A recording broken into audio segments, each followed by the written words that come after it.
Hello, everybody. Today is the second week of Advent. And if you remember last week, I said we usually have some kind of focus word or theme we want to focus on each week of Advent. So this week is peace. I like to usually think about where I go for peace. And usually that means I will be alone outside with nature, near some calm water, some gently rustling leaves, and maybe some birds singing gently. Everything's very gentle and calm and quiet.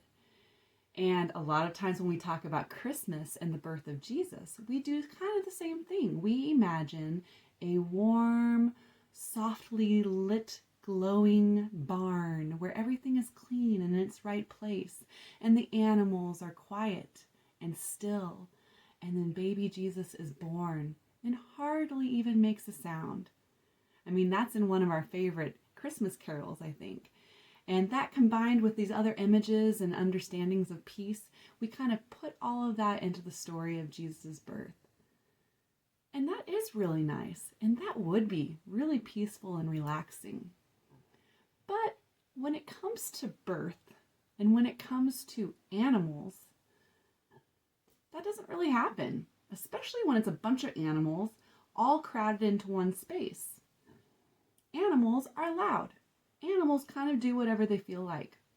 Animals are stinky. And you know what? I think if you ask your mom, they might be able to tell you this. Birth does not really go according to plan a lot of times. And it's not always a quiet, peaceful, quick thing that happens. And a lot of times newborns are maybe not so quiet either. I don't know. I kind of heard that they don't always sleep so much. So maybe this idea of peace that we put on the story of Jesus is maybe not quite the same kind of peace that we are focused on when we think about preparing the way for Jesus, God on earth, peace amongst us, and peace for us to live out together. What is peace? A magical night in a warm, cozy, clean barn where animals and newborns are still and quiet? Or is peace what happens in a crowded, dark cave full of the dirt, smells, and sounds of real life? The good, the bad, and the ugly of it all. Is peace what happens when God enters in and Christ is born? Maybe the peace of God has more to do with the fact that we don't have to have a perfect, clean, organized space for God to show up, Maybe what we learned from all those animals at the stable in our manger scene, all those animals that helped bring Mary and Joseph where they needed to be, kept them alive, that shared their space with Jesus when he was born.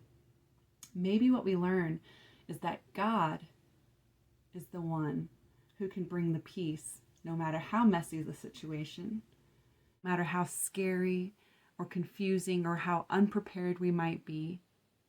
We are called to show up anyway, and to be there, and to have hope in this promise of peace that God will bring.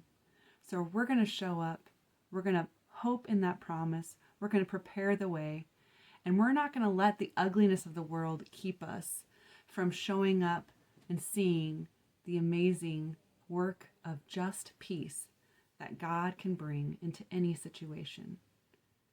The just peace that God does bring into any situation. So show up today. It's okay if it's not perfect. Open your eyes, open your heart, and pay attention to the peace of Christ in your midst.